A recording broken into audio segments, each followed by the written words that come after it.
Secret friends, unite!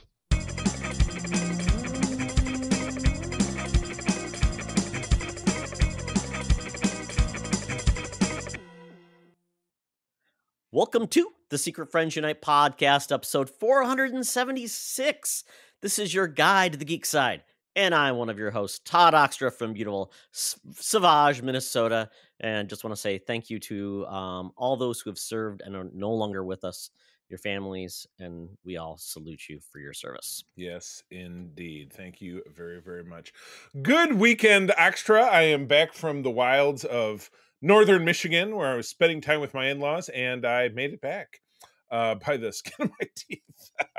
But it's good to be back. I'm wearing my West Coast Avengers t-shirt today, which was a custom that a friend made a number of years back, because I maintain my sanity when I'm around my in-laws by reading comics on my tablet, and I happen to stumble upon by ignoring them and not talking with them.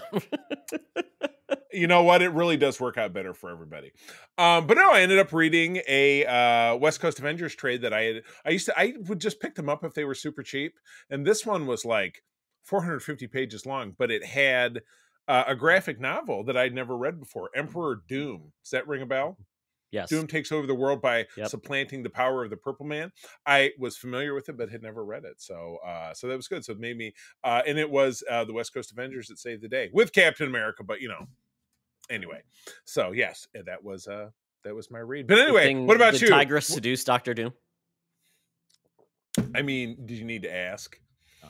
No. She always does. So yeah, not a very busy weekend. Did a lot of planting and stuff. We're getting ready for some stuff with graduation. My son is graduating this year, so very soon.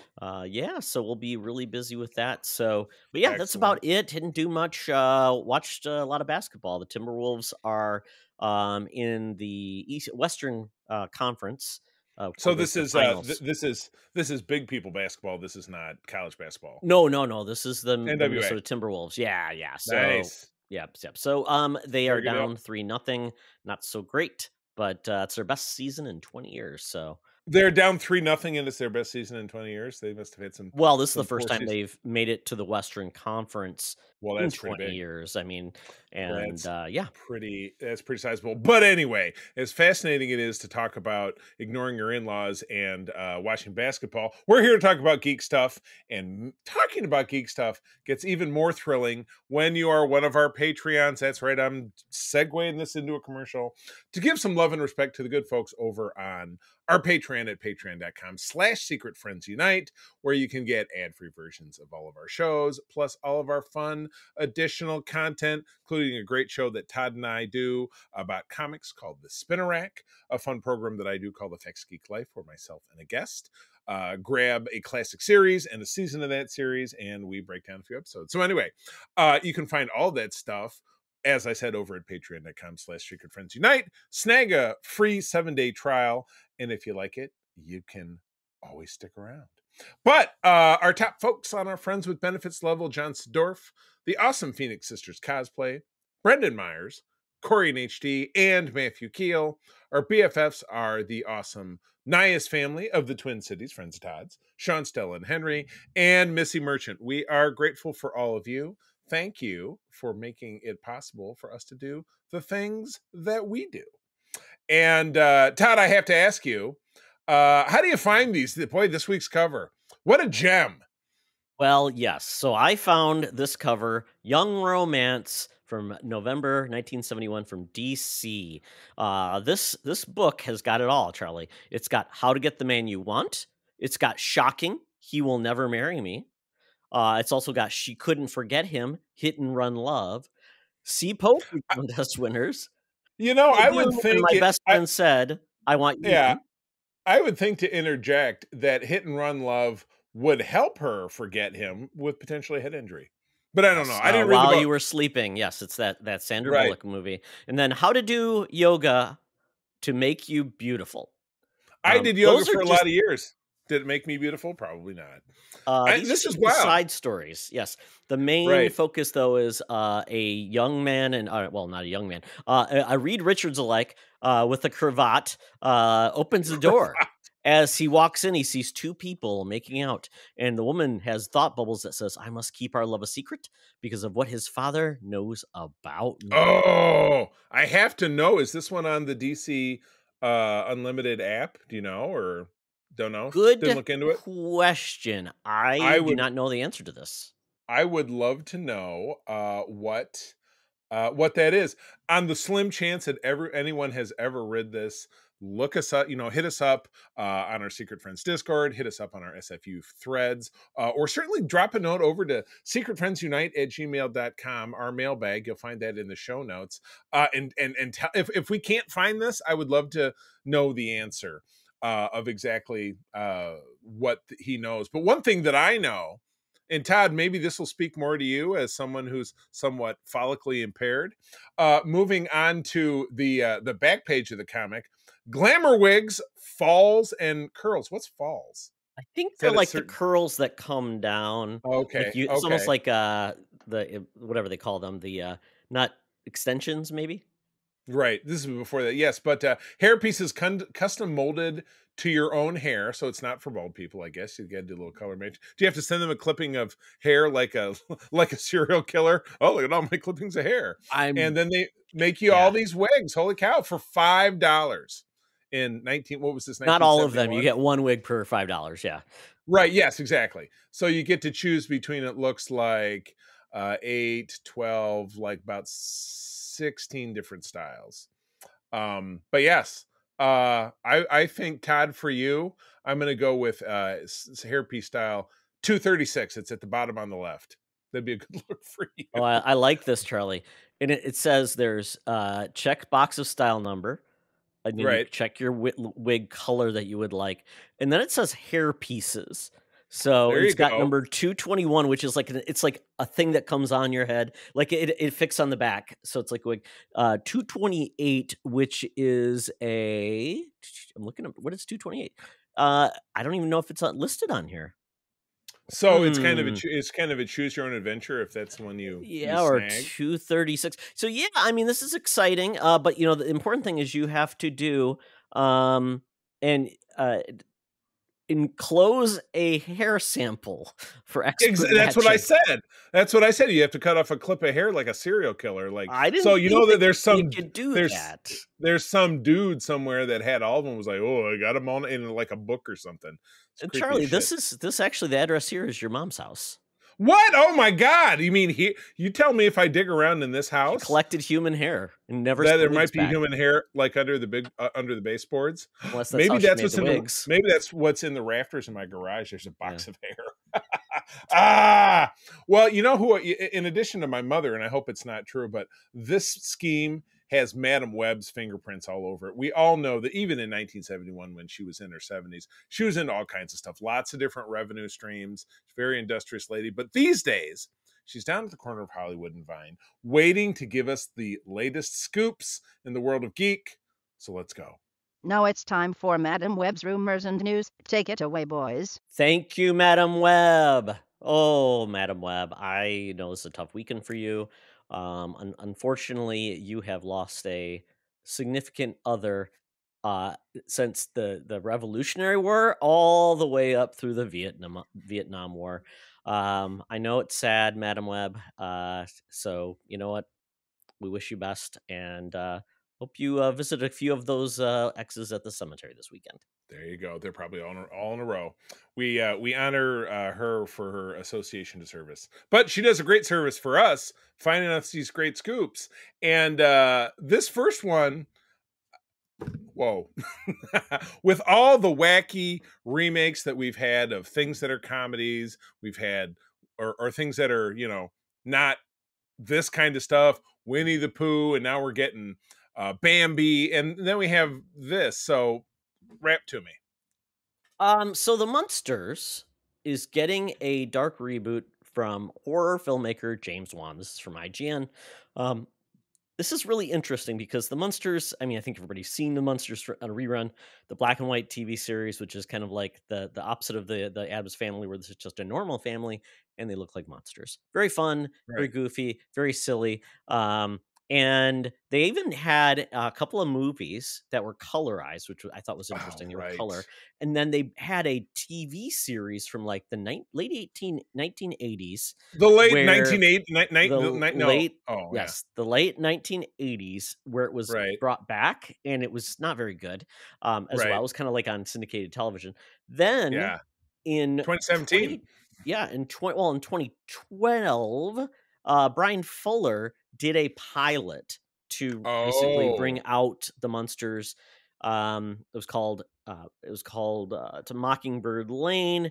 And actually, I enjoyed it quite a bit because it felt like a Pushing Daisies kind of like dark horror comedy yeah. type of Yeah. show, and it had Jerry O'Connell Oh, as very nice. essentially Herman, but he didn't look like a monster, but he essentially was brought back like a Frankenstein, Oh, how funny. and it had some. I believe Eddie Izzard was Grandpa Munster.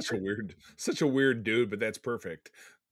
Well, and he can't be Grandpa Munster because Herman's Herman Munster, Right. and his daughter is Marilyn, or Right. so it can't be Grandpa Munster. It's got to be Grandpa something. Maybe just Grandpa. Yeah. I don't know. That would be weird. Yeah. Um, I don't yeah, know if it says. yeah, and then 'Cause we got that weird Rob Zombie movie in right. 2022. Really, like just basically using the camp again, new actors playing those characters. Nothing really new. Yeah.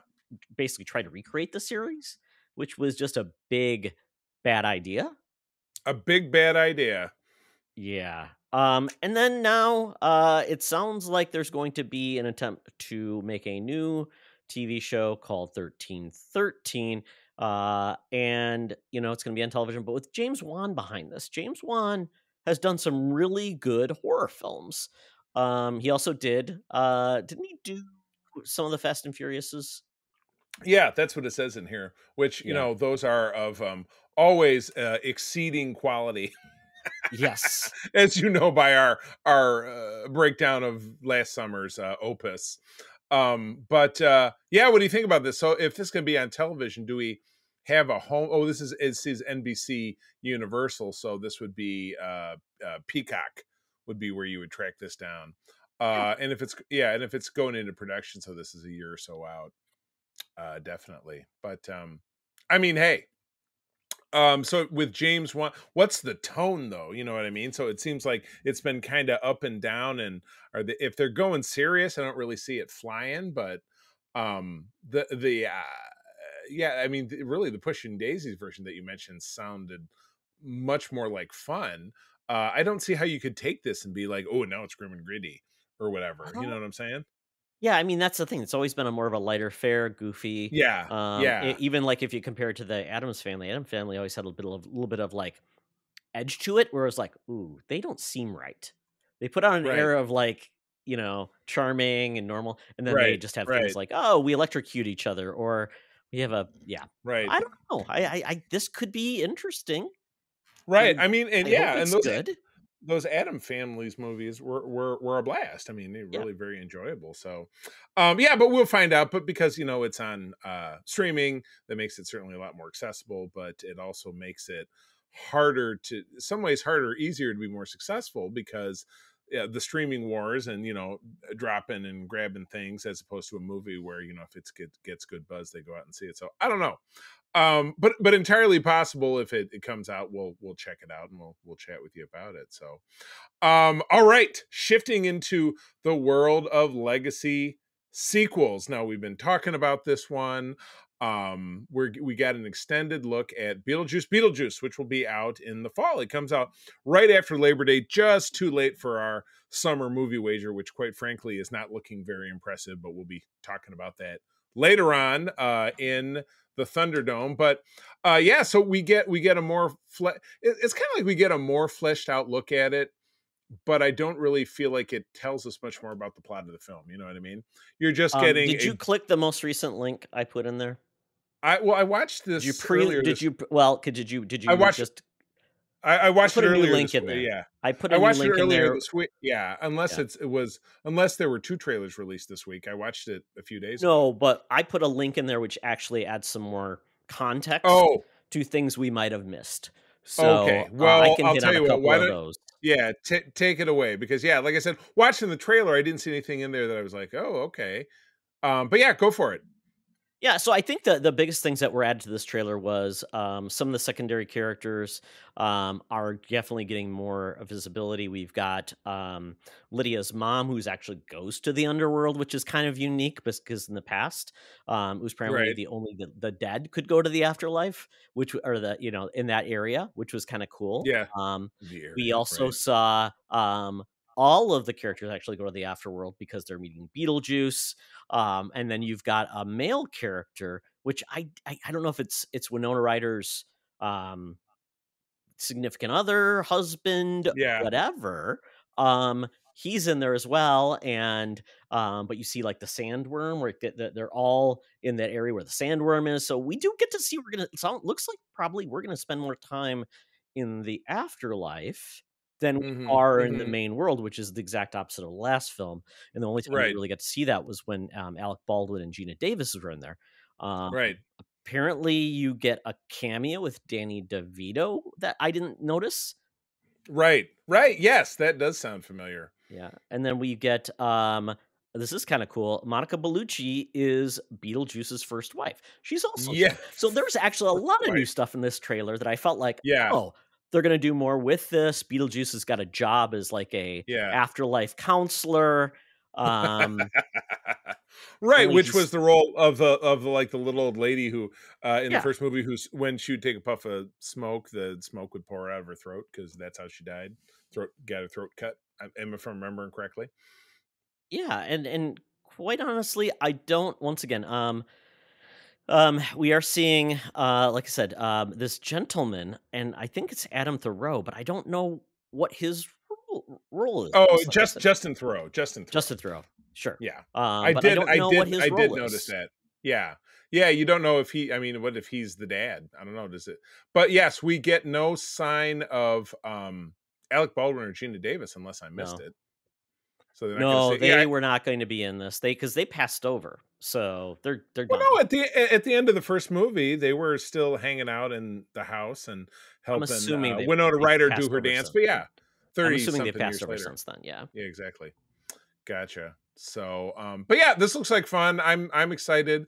We have a local cosplayer here in Michigan who's Beetlejuice, who Oh, very cool. kind of a weird dude, but I've gotten to know him because I've seen him at shows. He usually hangs out with some of our local Ghostbusters guys. You know how I feel about cosplay groups. You get the good, you get the bad, but I do still have some friends in that world. And yeah, Charlie, Beetlejuice, as I've yeah. said, cosplayers should be seen and not heard. That's I is very based on my own experiences, I really can't disagree with that. But anyway, so yeah, so this should be a blast. So November 6th, did I remember that as being the date or thereabouts after Labor Day? It's a fall film. Yep. Yeah, so this should be fun. Good deal. All right. Well, we talked about this on Code 47, which is out yesterday, if you're listening to this on Tuesday, when the show usually comes out. But Holly Hunter, Academy Award-winning actress, is going to head up the new Star Trek Starfleet Academy series on Paramount Plus, which will begin production this summer. This series, which we've known about for a little while, is following up Star Trek Discovery in the timeline. It's going to be set, I would imagine, at least initially, on the planet Earth, where not very much of the latter portion of the Discovery series took place because it took place in space.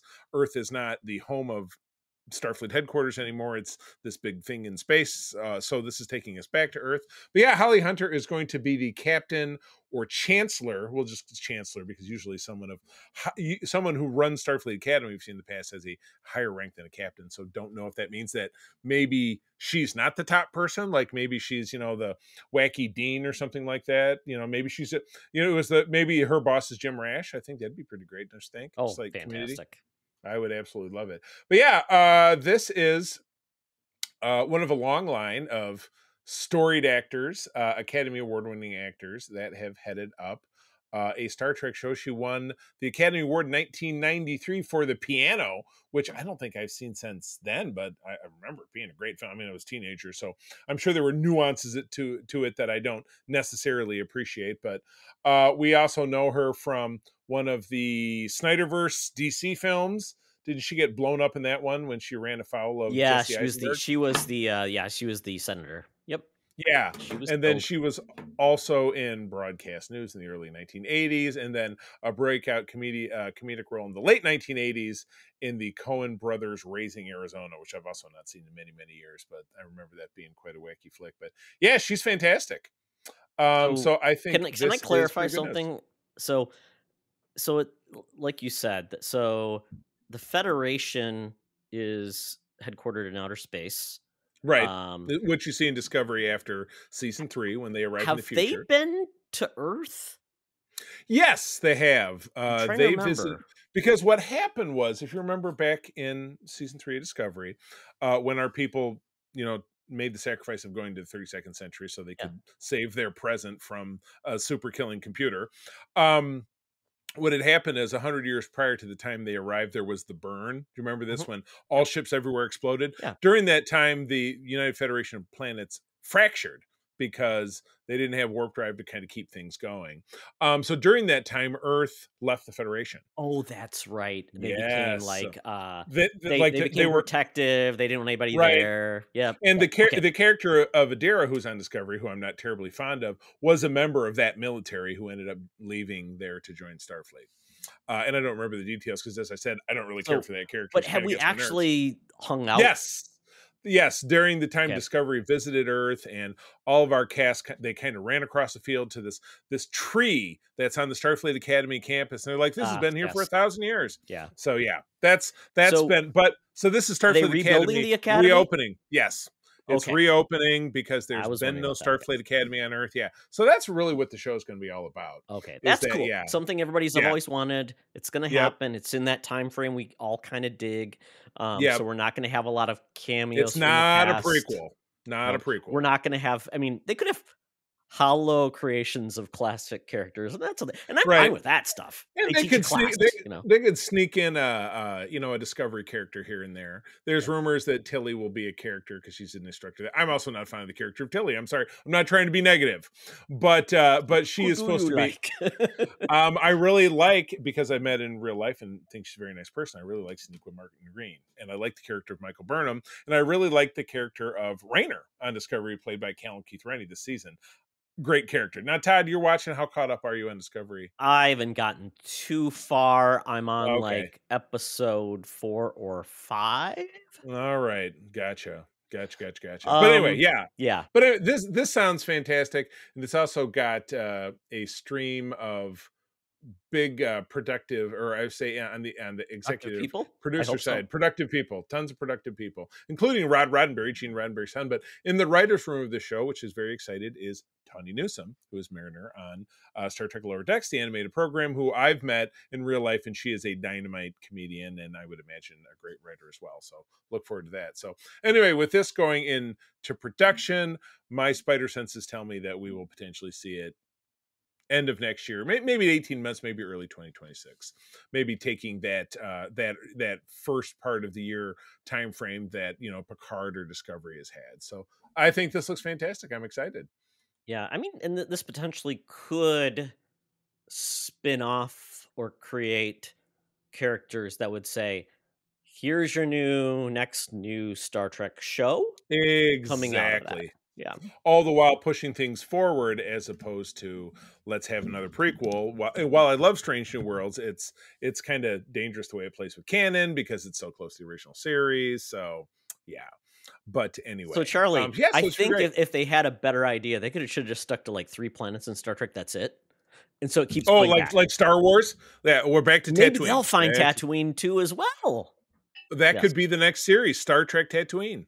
And here's love it. Boba Fett, but he's a wacky bartender. love it. Oh, all right. What else we got? This one's all you because this is your baby. Okay. So we've known that James Gunn is bringing a Green Lantern TV show. This is like one of the first real TV shows they've talked about under James Gunn, which is pretty cool. It's bringing on Damon Lindelof to write it. If you don't know or remember who Damon Lindelof, he was one of the guys behind Lost, and he's done a lot of other really amazing things. But the cool part is, I didn't realize this. Tom King, who is a fantastic writer. That name sounds familiar. He Yeah. wrote the Comic guy. Okay. Supergirl World of Tomorrow, or There we go. you know, Yeah. That Supergirl one of that we Tomorrow. read, that we talked about on Yes. our Patreon, right? Yeah. Yep. And that's great. And then I think we've got here, and there's another person, Chris Mundy, as well, will be the writing studio to come up with this. And He's got a case of the Mondays. yep, and it will feature Hal Jordan, Jon Stewart Yay. in this. Yeah. And the interesting part about this is, it's the Green Lantern Corps. So this means we're hopefully going to be in a world where we will get like cameos. We'll have bring in a new lantern if needed. This is going to take place on Earth predominantly, and they're going to be basically the space cops in Earth that take care of things from outside. Yes. There's Jon Stewart with Gatling gun. And I had another. Where am I? I'm just was looking for my other. I have a whole rack. Let's see. There you go. Can you see him? I see him. Yes. There you go. Very nice, Charlie. I do like Green. I think Green Lantern. That's a sweet spot for me. I think it's like you. I think it's one of the better things that DC has done. You know what I mean? Yep. So that'd be cool. This, however, does not make me think that this is the job that Jon Stewart has when he's not on the Daily Show, because this does not look like it. It's not the same. Yeah, they just happen to have. It's not like his alter ego. Thankfully, that'd be really weird and awkward. But Chris Mundy, Charlie, he was an EP and writer for Ozark. Oh, that's a good that's show. a show you like, and some other folks were involved in the morning show. Another great show. Yeah. And it's funny because they say that the writer's page lists Lanterns as a 2024-2025 show. I'm guessing this is going to be 2025, and it's going to be probably after the Superman film, because I think that will maybe introduce those characters, because I think that's supposed to be because it's that Creatures Commando, then Superman. Then the next movie after that is Supergirl. So maybe the Green Lantern show pops in fall 2025, and then Supergirl comes out in 2026. Right. I really don't want more than one DC film a year, to be honest. I think one is good enough. One is if you make it good, because even Marvel has really learned that lesson, because they've announced they're scaling back. And Pixar, I was listening to a podcast today that said Pixar is really scaling back. They fired like 40% of the people that work there. Like, we're going to scale back. 14% of people. That's which is just sad. Oh, I thought I heard 40, which is more drastic. So I like your number. Because you probably listen to Daily Planet or the Weekly Planet. No, they corrected themselves. They said, 40%? No, 14%. Oh, okay. I was listening to it before the show. There you go. Oh, well, look at you. You're listening to a show I like. What? That's crazy. I've listened to the show for probably 4 years. I don't listen to it every week, because sometimes they're they're a little too goofy. A little bit. Todd likes to keep things serious. They think they're really funny. It's like, I think they're really funny. Well, I think we're really funny. Yes, indeed. But anyway, so that's good. Well, thank you for that correction, because 40% sounds very dire, and 14% is not great, but it's not 40%. They're going to focus on movies, no longer TV. So actually, quite honestly, if you think from that lens, I don't even it makes think sense. They're going to be putting out less stuff and more quality, which makes sense. Very good. All right, final story. I still don't know who the hell this guy is, but Paramount is doing a reboot of The Naked Gun, which was an iconic series from the 80s. That was a TV show called Police Squad, I think, with Leslie Nielsen, the late Leslie Nielsen, which was turned into 3 films. I think, as typical with most sequels, they were subsequently less funny as they went on, but the first one was a classic. Hey, it's Enrico Palazzo. But anyway, the reboot adds Liza Koshy, don't know who that is. Cody Rhodes, don't know if that's that guy pictured here. CCH Pounder, who's an actor who I know is a black woman. And Busta Rhymes, who the hell doesn't know him? So, okay, great. So Liza Koshy is from Transformers Rise of the Beast. Already not looking good for her, because we didn't like that movie. Well, she's like a YouTuber that is very gotcha. So she has a career before that. I mean, she's done voice. Well, who was she in that? I wonder who she was in that movie. But anyway, current WWE Undisputed Champion Cody Rhodes. Well, you know how I feel about wrestling stuff, so I don't know. Is he going to be the main character? No. Liam Hemsworth? Liam Neeson is Frank Drebin. Okay, well, that's better. So one of them is going to be playing the O.J. Simpson role. Well, I mean, Busta Rhymes maybe, but I Oh, don't there you think. I go. mean, quite honestly, I mean the rest of the cast is Pamela Anderson, Paul Walter Hauser, Kevin Durand, Danny Houston. I mean, the cast is Yeah, amazing, and I like it that right. they've got a lot of serious actors that are going to Yeah, go against type, which I absolutely yeah, love to pieces. Because sure. some of Yeah, these yeah. guys have really good comedic chops. Like And Liam yeah, Neeson's been on Saturday Night Live, and he's done comedic yeah. stuff. Paul So Walter yeah, Hauser is the guy who just is having like he's yeah, living his best life right now because he's yep, getting all these jobs. But he was the dude who was in the Nancy Kerrigan movie. He was the yes, husband, yep. and then he was He's the yeah. big So he's dude just from Cobra Kai. The what's his there. name? You go, Venom, gosh. And Stinger. I don't yeah, remember what his name was. Kevin Durand is awesome. He was just in that Abigail movie we saw, and he was also in Lost and some And he other was stuff. also the original Blob from Wolverine That's Origins. right. She's a gymnast. Yeah. And Danny Houston was in that movie. He was Stryker. Oh Yeah, yeah. So this yeah, apparently is coming out July 18th, 2025. Kiva Shaffer awesome. is directing this, Charlie. So he's from the do no Oh, Lonely Island. Keeve from Lonely Island. Yeah. Oh, I Yeah. have been So listening to the Seth Meyers and Lonely Island podcast, yeah. where they break down all the SNL digital shorts. Oh, it's funny. You should check it out. Nice. Should Yeah. check So there you it go. out. This could be a surprise hit, and it's Yeah, Paramount, so this will eventually be on Paramount Plus. But see it in the theater, excellent. folks. Spend some money. Yeah, please. Yeah, keep the industry alive because, as we'll illustrate when we get to the Thunderdome, they need all the help they can get right now. Oh, but with that, we are out of the news. It's time for me to get out that Fuber app, that feeble Uber app, get us into that ride to get us over to the Geek Easy. But as always, this guy, he plays the one station. He plays the 90s at 9 with Downtown Julie Brown, Wubba Wubba Wubba. But then I hear this ad. Hey, Secret Friends Unite, let me tell you about Zencaster. We use them for our show, and now they're supporting us. Zencaster is now the all-in-one solution making podcasting easy. It's the ultimate web-based podcasting solution. Provides high-quality audio and video podcast production and hosting. With a full suite of professional tools, podcasters can seamlessly record, produce, and publish studio-quality content, all from one dashboard. Being a creator has never been easier. And we chose Zencaster because of the ease of use, high quality output, and it makes it super easy for our guests to come on. We had multiple solutions we tried before, and Zencaster has just been the best fit for us. Why Zencaster? It's now super easy to record a podcast with Zencaster. Log in using your browser and start recording a high quality podcast right away. Record studio quality sounds and up to 4K video with your guests. Feel a sense of zen knowing Zencaster's multi-layered backups ensure you always have your recordings in the highest quality, even if the connection is unstable. Have you ever worried what you sound like? Zencaster's post-production process makes you sound buttery smooth. It automatically removes those ums and ahs in your recording. It removes those awkward pauses in conversation too.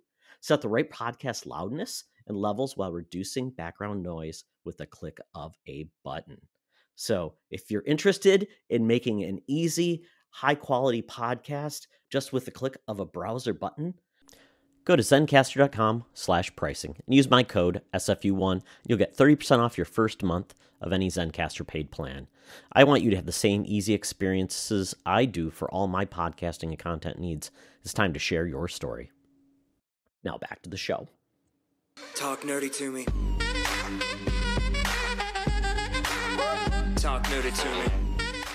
We're sitting in the Geek Easy, cover band's playing, drinks are poured, and we are going to get our nerd on. So for myself, I was pleasantly surprised to see a series that I watched season one of, came back for a second season. That's a show Wow, called Extraordinary. that happens sometimes. Yeah, it's on Hulu, and it's British. And British. it's an R-rated superhero comedy series. But not superheroes. It is people with powers. And it's the world they live in. There really are no superheroes in this. So, which is great. It's just basically a sitcom where powers are a part of the equation. The catch is the main character, Jen, has not discovered her powers. She's 25. Oh, and you talked about this before. This sounds I familiar. did season one. I wasn't sure where it was going to go. But this show is so great. And Charlie, it is definitely R-rated. Holy crap. The things And they it's on say, the Hulu. Oh, things that's they fun. do. No nudity, but Ah, come definitely, on. You well, know, it was like us watching that show Humans, which I yeah. told you wrapped up. Because it's funny you should say Jen, because one of the main characters was played by the actress who was Jen in the IT Crowd, which we also just watched recently. Great actress in the serious role, but I thought, hey, because it's on the BBC, I expect to see a bunch of naked robots. Nope. Big failure. Yeah. So I don't know who actually makes this, but it's British. And so it's just really great to see all the characters, their different relationships in this flat.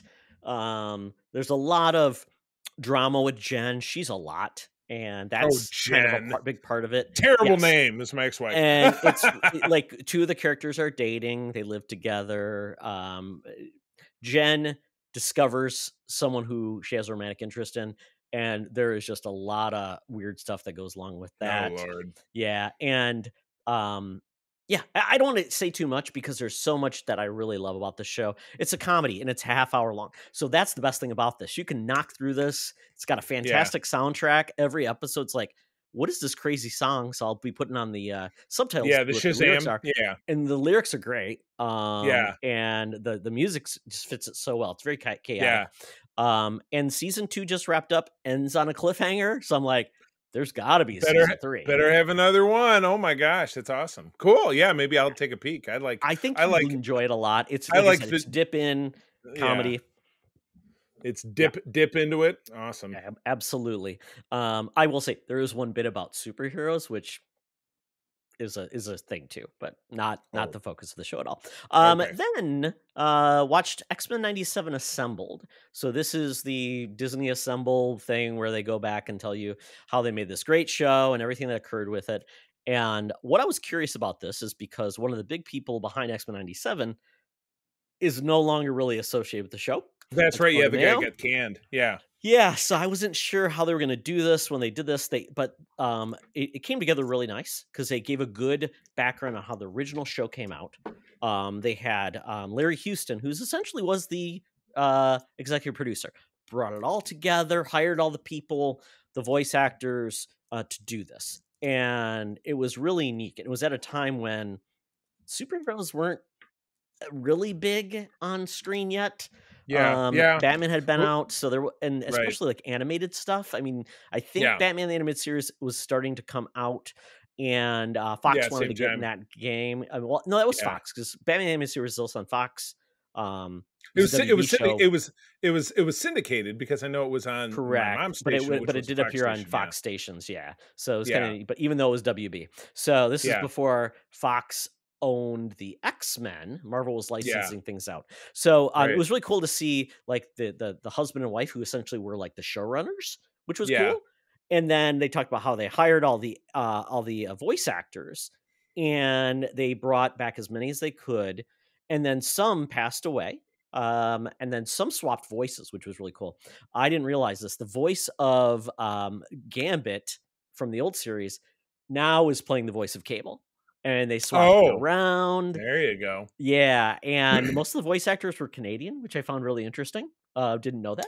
Was the show produced? There's a famous animation studio called Nelvana up in Canada. It wasn't made there, was it?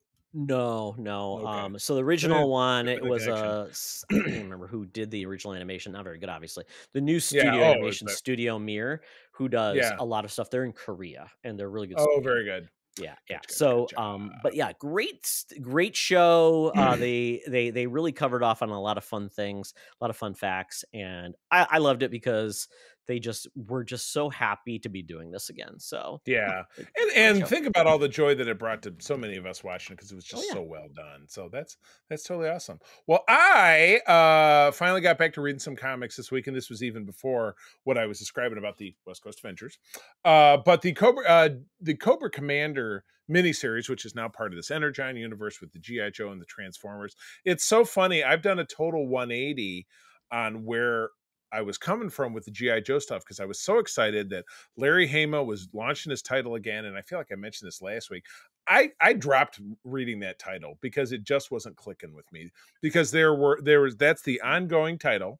Yeah. And it's too weird where I love GI Joe when it was very kind of down to earth, and Yep.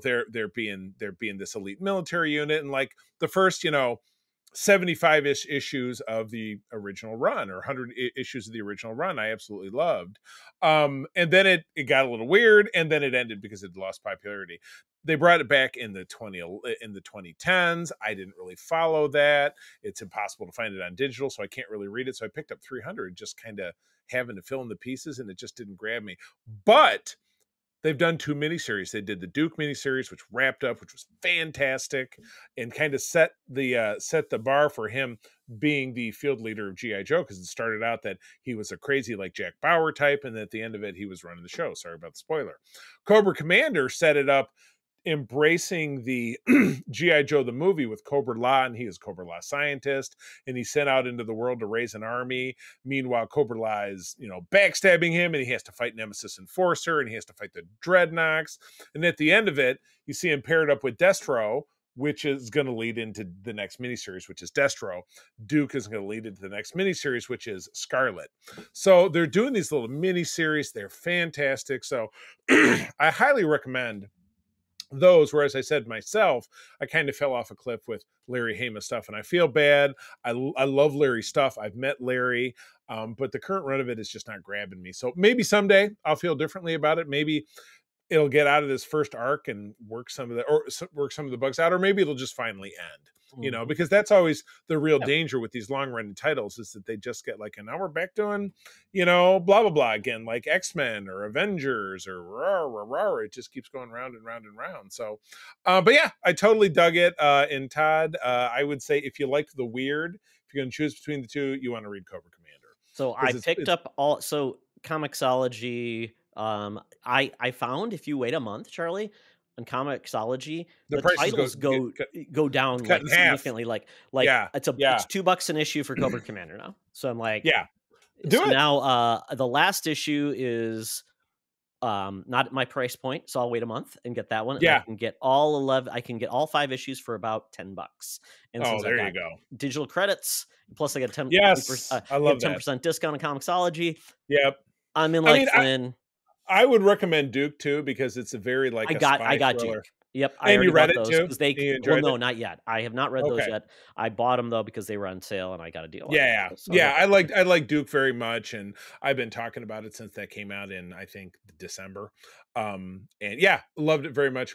So I'm waiting. The thing that I loathe about stuff, not that non-Marvel stuff, is that they don't put the digital pre-orders up, so I have to remember to keep checking back, or just keep watching the headlines so I can subscribe to the series, because I really do enjoy it. But yeah, I would recommend either one of those series. But moving on to something that honestly I wouldn't recommend. I had seen the trailer for this, and one of the things that April and I did last year when we visited LA, our hotel was not far from the airport, not in a great part of LA, but it was near Hawthorne, California, which was the home of the Wilson brothers, the Beach Boys. And there's a little statue there. April is a lifelong fan. I drove her, took her picture with it. And a documentary was finally coming out about their lives. And they were a family band, plus their cousin and a very close friend of theirs, and a lot of other associated people who plugged in the gaps, like, Glenn Campbell was a Beach Boy for a little while. But this doco was unfortunately all over the place. It really didn't tell a story of this is how we started and this is where we are now, because it kind of winded its way to dancing back and forth. It showed at the end all the surviving members getting together on the beach to have a picnic, which is nice because, like any longtime music act, a lot of them are estranged. Like Brian Wilson is a very weird guy, and he came in and out of things. And one of their brothers died. He drowned while surfing. That was not addressed. Never even mentioned that. They do, however, mention the same brother was Dennis Wilson, was the guy who hosted Charlie Manson. And that's a very famous story of, exactly. Yeah. But at the end credits rolls over a concert they did in 1980. And it talks about how their very misunderstood Pet Sounds album finally reached real acclaim, and 30 years after it was released. And there's nothing cohesive about it. And here's the Beach Boys now, and blah blah blah blah blah. It kind of fell apart. I guess if you look at it like a 3-act play, the third act really kind of fell apart. There was no cohesion. So it felt like one person was telling the story, and they talked about Brian was his tortured genius, and their father Murray was their manager at first, but he was super abusive, and then he sold their publishing rights because he wanted the money for it, and everybody lost millions, and it was just it was more Jerry Springer than anything else, which I think kind of sucked. Yeah, I was really bummed out by it. I was hoping for something at the end would be like, and here's them performing Kokomo with John Stamos. You know what I mean? And it would be kind of uplifting. And it just how it the just Beach Boys wasn't. should be remembered. How about when they did that song with the Fat Boys? Literally was playing on my car as we were driving back home north. They did Wipe Out. The with Fat Wipeout. Boys. Wiping out, wipe out. Remember watching that on at Yep. Showtime at Showbiz Pizza. So anyway, I mean, I'm not the world's biggest Beach Boys fan because their music always seems super relevant to me. Sorry, especially when you hold it up against the Beatles, who are considered their rivals and contemporaries, and I'm an enormous Beatles fan. But yeah, it just was not a really well-made documentary. It is on Disney Plus. Feel free to check it out, and then hit us up. And if you disagree with me, I'd love to hear it. So hit us up at the mailbag or over on Threads or on Discord. Yeah, so let's have a So- Beach Boys beef. That'd be great. Beach Boys beef, the BBB. Yes. Can't wait for it. Oh, yeah, man. All right. Well, that wraps us up here at the Geek Easy. Skipping out on the bill again. Do not like the rare. I think I heard my burger moo. It was so rare. It was bloody. But anyway, I've got out that Air Qantas app. Got to get us a flight to the land down under where Hologram Tina and the mutants wait us. And this is especially relevant this week in the Thunderdome, where we're going to talk about Furiosa. Let's do it. Welcome to another edition of Thunderdome! Thank you, Tina. We're sitting in the Thunderdome where the mutants have been gathered for a topic or a game to be entertained. And this week we're covering our discussion on Furiosa, a Mad Max saga. Oh boy, this is a movie a lot of people have been waiting for. Fury Road was became like a real quiet hit, and Yeah, big time. a lot Back of in people weren't sure what to think about 2015, I think. Yeah, because I mean, it would be Mad Max Beyond Thunderdome, which came out in the 80s, and that is Right. a huge gap for a franchise. We always said Right. long gaps in franchises typically go horribly wrong. That Yep. movie is highly acclaimed. Yep. It's funny. George Miller, who has now directed all of these films, Right, it's his baby. originally Charlie, he was supposed to direct a Justice League film Justice back in League the day, film, right? which- yeah. and I think I'm like, holy shit, what would it have been like if he did that? Because I'm just thinking, Right. if anything, it would have been Mad crazy. Max the Justice League. Oh, it's completely insane. Yeah. Exactly, and it wouldn't be like Zack Snyder's version. It would be like, oh, we're going to do I don't know, something ape shit crazy. Like Lobo's going to show up Who and is the shove a craziest? turkey up Superman's butt.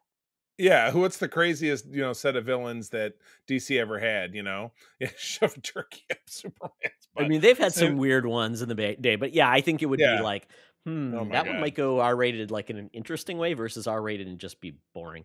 Yeah. So this movie is a prequel. Furiosa is a prequel to Mad Max Fury Road. The funny part was this was actually written before Mad Max Fury Road. Oh, so the And character was created for this film, is what you're saying. Well, it was basically George Miller wrote the story so Charlize Theron, who was the character as an adult, would have her background. So I don't. So Gotcha. there Okay. was potentially going to be a movie of this, but obviously, if you think about that, well, that came out so long ago. Right. So essentially, this wasn't something he just had in his mind. This was something that was always there as this Oh, wow. character. Yeah, It's like George Lucas with his treatment of Star Wars was like 6 films or 9 films. Like he had the whole Exactly. thing as one And script. he said, Well, "Let's really- start in the middle." Yeah, exactly. Well, no, he wrote his first script to the Star Wars was the original trilogy in one film. So think about that. Never would have shaken out. Yeah, exactly. Exactly. Yeah. So this movie, has been in the works for quite some time. There's quite a few documentaries on how George Miller works. Very erratic, very all over the place. Apparently, a lot of Right. drama was in the first film. Tom Hardy did not get along with Charlize Oh yes, Theron. yeah, that was another Lot Weekly Planet. I listened to that. They did, yeah. They there's a couple. they really, really, really threw down. Yeah, it was Oh bad. yeah, not good. So at this time though, we've got this movie. The reviews have been excellent for it, which is fantastic, and the buzz is strong. And I don't know, Charlie, when we saw this first trailer, were you excited for this film? Well, I mean, yeah, absolutely. Because full disclosure, Todd and I are massively in love with Anya Taylor-Joy. It's something we talk about quite frequently. She's quite lovely, not only just as a beautiful woman, but as a delightful actress, wonderful personality. We enjoy her. So that alone is very exciting. But again, what George Miller brings to the table is a crazy spectacle. Again, the whole concept of Mad Max. Hey, the world, runs on gasoline, but all these vehicles are driving around shooting flames in the air with a guy playing a guitar that shoots fire. It's just everything is nuts. And so very excited about that.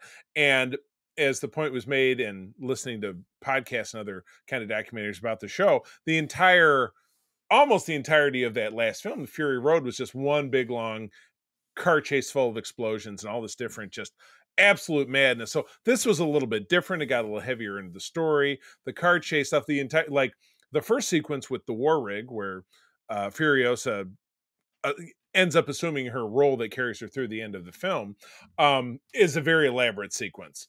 But I would say, there was no doubt that I was definitely excited about this. So I was engaged. I was ready to rock and roll. Yeah, I mean, in my perspective, a lot of times, I've been very vocal about this. I don't think prequels are typically a sign of, oh, we've got a great idea. It's a sign of, we need to extend a franchise. And typically that's why you do it, because you're either afraid what you're going to do in the future, or you're going to be like, we've got to build it out to add more things and create It's got to more get revenue. fleshier. Let's make it fleshier. I didn't have that worry with George Miller. I didn't feel like I'm just doing this for the money.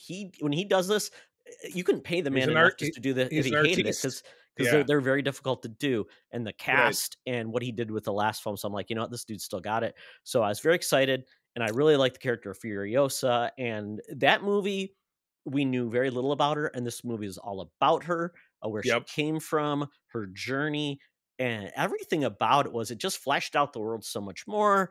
And Charlie, one of the things I really liked about this is, Furiosa, it didn't do that's how that happened. Yeah, you got some points, like how did she lose her arm? Sure.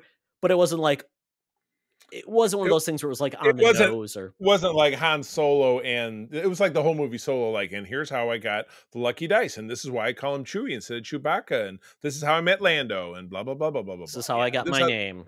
Yeah, exactly. Yeah. And the other part I liked about this is the picture, told 1,000 words, because Anya Taylor-Joy, I think they said she had less than 150 lines of dialogue. Yeah. It was not a lot about the talking. No. I don't feel like there was any particular character besides kind of the council of wigwangs at the Citadel that talked a lot. I mean, even Scrotus and Erectus. Yes. The sons of Immortan Joe, who all looked like they had lots of Immortan Joe 100% sounds like a guy who makes moonshine and has like a gator farm in Okeechobee, Florida. You know what I mean? Ooh, I'm Immortan Joe. Yeah. Like, are you thinking Cotton Eye Joe? And I'd be the Cotton Eye Joe. Yeah, they're brothers. They're brothers. Yeah, exactly. The Joe brothers. Yes, the Joe brothers. They're part of like the the G.I. Jonases, Joe family, but less attractive. Who's the third Joe brother? Is it Duke? It's Crotchidus Joe.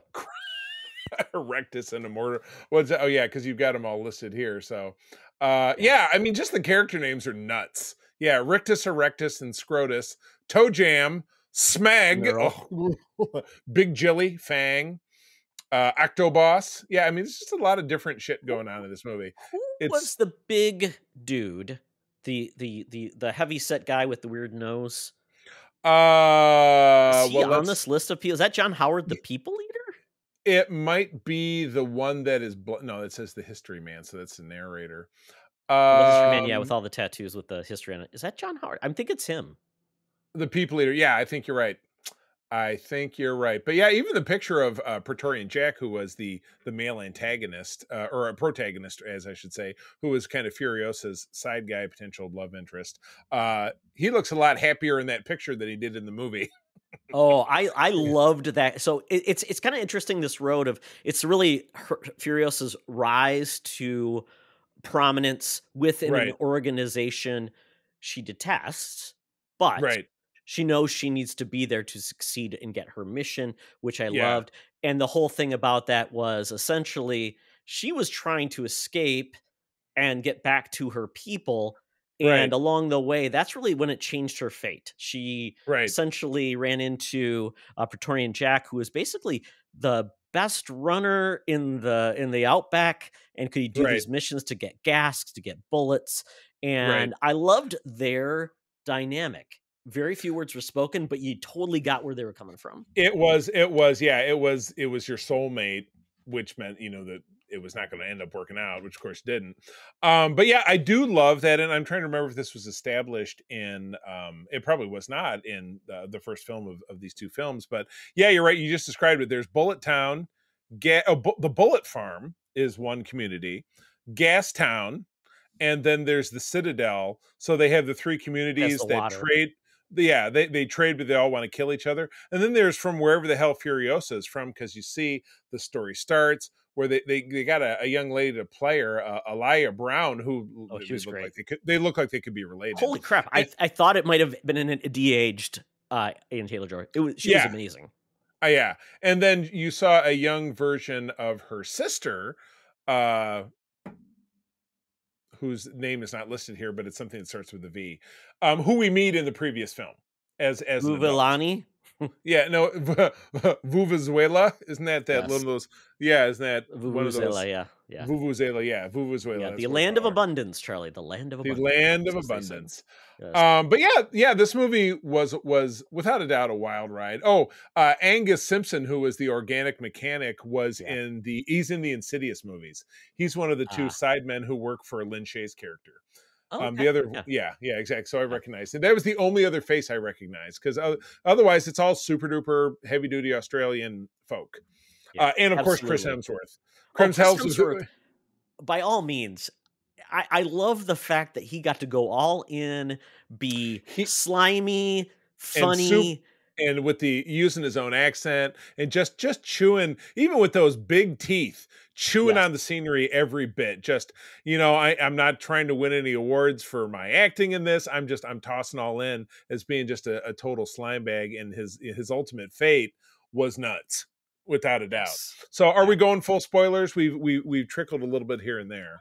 I don't know if we need it. Well, I mean, because I don't think this movie has a lot of things that you can really. I mean, there's a few things you can spoil, but I mean, ultimately, it's a very simple film of revenge that builds upon a character that we got to know, and it was very satisfying. I mean, I want people to see this film, so I don't want them to. I mean, yeah, that's fair. That's fair. So, a couple technical questions. Furiosa, we know that she loses her left arm basically at the elbow. Yep. She finds herself a prosthesis. Number one, how does the prosthesis work? Number two, because the only functionality we see is when in a certain scene she does the lawnmower thing. Yeah, but it's not very strong. It just makes a little noise. She pulls on it, goes, and they're little cutting blades because she has to cut something loose. Yeah. But how does it otherwise function?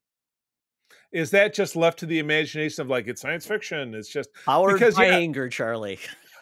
Because there's no she doesn't have a diode that attaches to the side of her brain. There's or no something. Technology, really. No. Yeah, there's nothing. It's not. It's not. But she has a gas-powered generator on her back. She's got to. She had to pull the cord on that one. It's like those backpacks you wear for people that I've got one for blowing.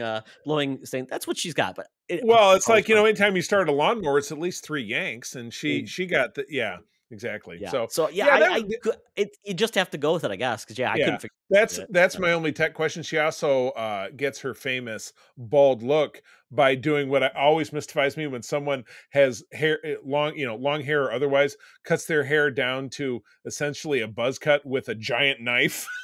Yeah, She's just going, a sharp stone.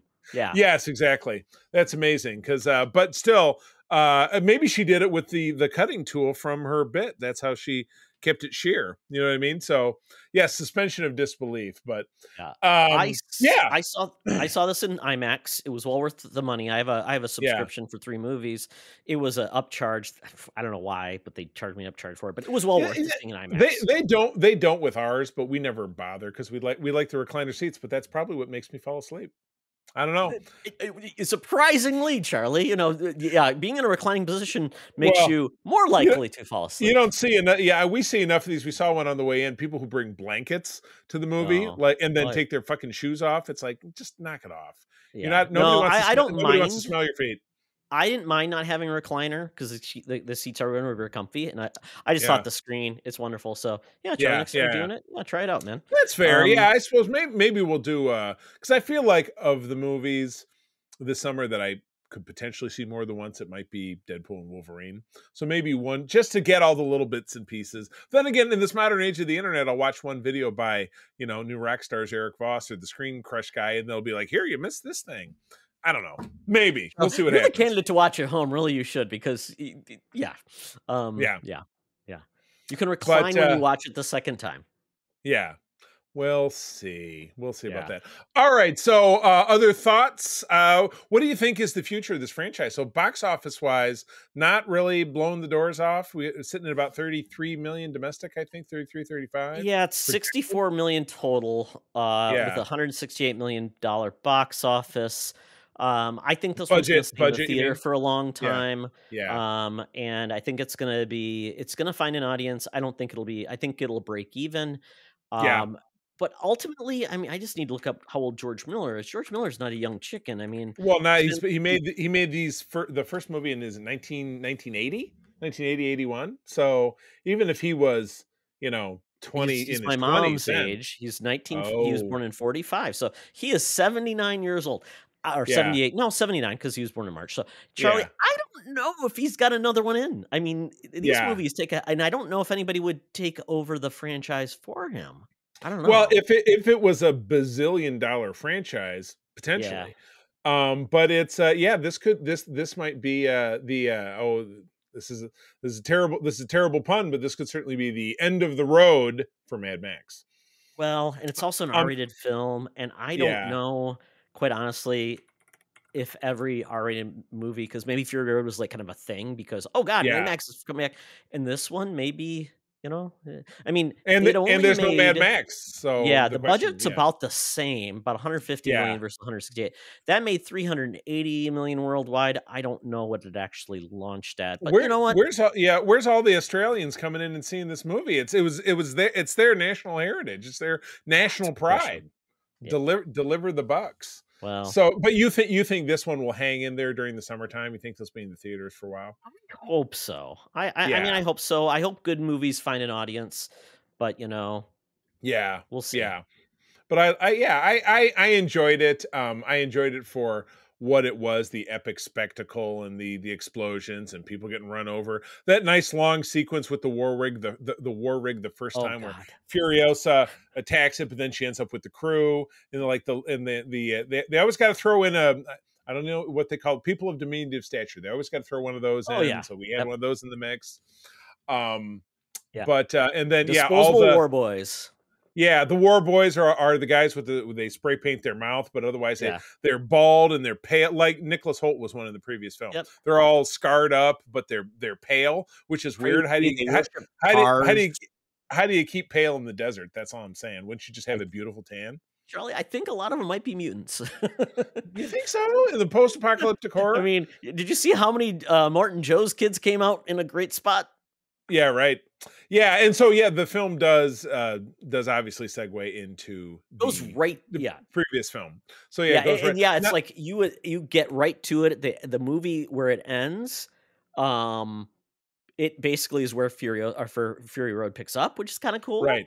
Yeah. Good. So note to the wise, when this does hit home video and it's down the road, you're going to do a rewatch of the franchise. Watch this one before you hit Fury Road, and you'll be synced up. Okay, one spoiler, and I'm gonna just because I want to get your opinion on this. Yeah. So guys, if you don't want to hear about this, want to see the movie, pause for about a minute or Yeah. less. We can come back and we'll wrap up. Yes. Okay, there you go. Spoiler starts in 1, 2, 3. Charlie, which ending do you think was the real ending in regards to Dementus, how he died? I prefer the tree growing out of his balls one. That's the one that I like. The tree of life.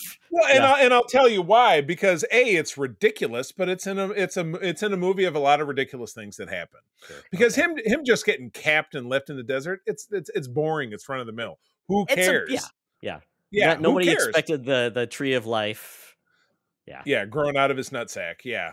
But exactly. So I think that's pretty fab. Okay. I like that. So I'm going to go with the fantastical because it's in a movie where it's a fantastical world. Oh, absolutely. So have a fantastical conclusion. Yeah. What's going to happen next? Nobody knows, and that's why the show always this movie series always surprises with weirdos and fun times. Weirdos and fun times. Good deal. All right. So this is the first big action film of our summer movie wager. Guy really was. Well, I guess. And that movie is doing well. You know what? I'm completely incorrect because we had the Planet of the Apes, which is now sitting at about 130 or 160. I was looking at numbers before we jumped on. 133, I think, when I looked at it. Yeah. So it's the front runner right now. Correct. Yeah, it's the number one movie this summer so far. But yeah, we'll see because I was looking, nothing big comes out next weekend, but then Bad Boys 4 is out the first week of June. That's the next big thing. And then we're into the Inside Out 2, which I know that was in your bracket. That was your number one, right? No, it was Despicable Me. It was Despicable Me. Then Inside Out 2, and then Deadpool. Okay. Yep. Gotcha. So interesting. Well, good deal. All right. Well, that takes us out of this film. This is in theaters everywhere and in IMAX. Please go support your local theaters and support our summer movie wager so that this movie can be pushed upwards in the rankings. So, all right. Well, with that, we wrap up the show. Todd, where do people find you out there? They find me on Threads at Tioxtra and at Secret Friends Unite on Threads as well. Also on Twitter on those same handles. And check out our Discord if you want some fun times to talk to cool people. And also check out our website, secretfriendsunite.com. Yes. I also frequent those social medias. You can find me as the C3, TheCeeThree, the C3 spelled out. That's on Threads and Instagram, but I spend a heck of a lot of my time over at our Secret Friends Unite Discord, coolest Discord in the world. Don't look it up. And definitely check out our LinkTree, which has links to all of our great stuff. And once again, patreon.com/Secret Friends Unite. Free 7-day trial, ad-free versions of our shows and all of our great bonus content. We would love to see you there. With that, friends, as always, thank you for joining us. I'm going to tell you that sharing is caring, and keep on trucking. Be the hero, not the villain. In a war rig! Welcome to the Thunderdome! This podcast is part of the Secret Friends Unite podcasting network. Visit secretfriendsunite.com for more great shows, articles, news, reviews, and more. Secret Friends Unite podcasts are available on Apple, Google, Spotify, and other podcast services around the world. If you'd like to be part of the conversation, you can join us on Facebook or our new Discord server, or follow at Secret Friends U on Twitter. Please subscribe to Secret Friends Unite on YouTube and visit our merch store at tpublic.com. Just search Secret Friends Unite. Thanks for listening.